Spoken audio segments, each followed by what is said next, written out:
Hi everyone, good morning সবাইকে। আজকের সকালটা আর গুড নেই, আজকের সকালটা শুরুই হয়েছে খুব একটা খারাপ নিউজ শুনে। আজকে আমার বান্ধবীর বাবা আর নেই, অনেক দিন ধরেই খুব অসুস্থ ছিল, খুবই ভুগছিল। আর কি বলবো, আজকে সকালটা এত খারাপ একটা খবর দিয়ে সকালটা শুরু হলো যে মনটাই সারাদিন ভালো নেই। তো আজকে ওইখানে গিয়েছিলাম আঙ্কেলকে দেখতে। তো ভীষণ একটা খারাপ আজকের দিনটা কেটেছে। আর ওদের বাড়ির গোপাল সোনারাও তো আমাদের বাড়িতেই রয়েছে জানো। অসুস্থতার জন্যই কিন্তু গোপাল সোনার সেবা হচ্ছিল না বলে আমাদের বাড়িতে দিয়ে গিয়েছিল সুখী, তর্ণবকে, আরও দুজন পুচকু সোনাকে। তো আজকের দিনটা এত খারাপভাবে যাবে, এত খারাপ একটা নিউজ সকালবেলা শুনতে পারবো ভাবিনি। তো যাই হোক, আর এই ব্যাপারে আর কোনো কথা বলতে চাই না, কারণ দুঃখ দিয়ে আমি কোনো ভিডিও করতে চাই না, আমারও ভালো লাগে না। আর এই কদিন তাই আমি এই বিষয় নিয়ে কোনো আলোচনাও করিনি।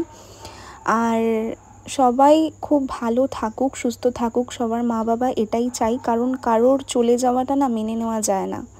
হ্যাঁ, কারোর চলে যাওয়া তখনই মেনে নেওয়া যায় যে হ্যাঁ আমি তাকে দেখতে পারছি, সে আছে, রয়েছে, কিন্তু পৃথিবী থেকে ছেড়ে চলে যাওয়াটা এইটা কখনো মেনে নেওয়া যায় না। আর যারা হারিয়েছে তারাই জানে যে কি হারিয়েছে। তো ভীষণ একটা প্যাথেটিক সিচুয়েশন। তো যাই হোক, এই টপিকটা আমি বাদই দিলাম। ভগবান ভালো রাখুক সবাইকে, এটাই কামনা করি। আর এখানে দেখো, তোমাদেরকে বলেছিলাম একটা নতুন ব্যবস্থা করব, তো একটা সেন্টার টেবিল এনেছি আমি, এখানেই আর কি ব্যবস্থা করেছি সব গোপাল সোনাদেরকে, মাটির গোপাল সোনাদেরকে এইভাবে রেখেছি। আর আজকের অন্ন দিয়েছি, হচ্ছে ভাত দিয়েছি, অন্ন দিয়েছি আর কি। আর তারপরে কুমড়োর তরকারি দিয়েছি, কচুর তরকারি দিয়েছি, আর সব গোপাল সোনাদেরকে এইভাবে আজকে আর কি সাজিয়েছিলাম। আর এটা হচ্ছে কালকের নাইট রুটিনের ড্রেস পরিয়েছিলাম সবাইকে, নাইটে এরকম ড্রেস পরিয়েছিলাম, কারণ খুব বৃষ্টি হচ্ছিল, তাই সবাইকে নাইটে ওটাই ড্রেস পরেছিলাম। আর ময়ূক সোনাকে দিনের বেলায় কালকে এই লুকসটা সাজিয়েছিলাম, কি ভারী সুন্দর লাগছিল, তাই ভেবেছিলাম যে এই লুকসটাও তোমাদের সাথে একবার শেয়ার করব। আর দেখো কি ভারী সুন্দর লাগছে।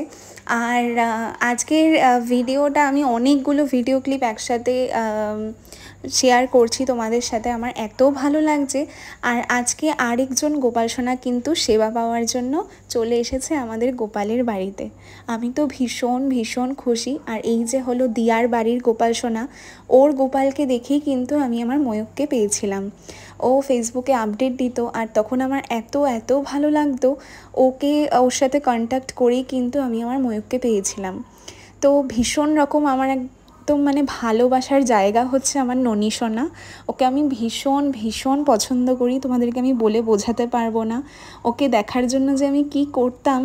আর ওকে দেখেই কিন্তু ময়ূক সোনাকে পাওয়া আমার কাছে। আর ননী সোনা যে আমাদের বাড়িতে সেবা পেতে আসবে, এ আমি স্বপ্নেও ভাবিনি, জীবনেও ভাবতে পারিনি। এটা আমার জীবনের পরম পাওয়া, তাও আবার আমার জন্মদিনের আগে। মানে কি বলবো, দিয়াকে অসংখ্য ধন্যবাদ আমাকে এরকম একটা সুযোগ করে দেওয়ার জন্য। তো আজকে দিয়া এসেছিল আমাদের বাড়িতে, আর এসে কিন্তু ননী সোনাকে দিয়ে গেছে।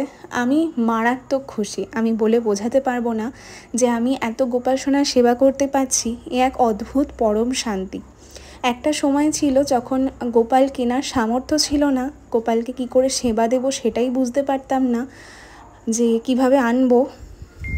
আর আজ দেখো কত গোপাল সোনা সেবা পাওয়ার জন্য আমাদের বাড়িতে আসছে, মানে গোপাল সোনার বাড়িতে আসছে। এ এক গোপাল সোনার অদ্ভুত লীলা। তো আজকের ভিডিওটা এইভাবেই তোমাদের সাথে শেয়ার করলাম। আরও নতুন নতুন অনেক ভিডিও ব্লগ আসছে তোমাদের সাথে, অবশ্যই কিন্তু চোখ রেখো। আর এখন ননী সোনা আছে, অর্ণব, সুকিত সবাই আছে, তো সবাই দেখতে থেকো। রাধে রাধে।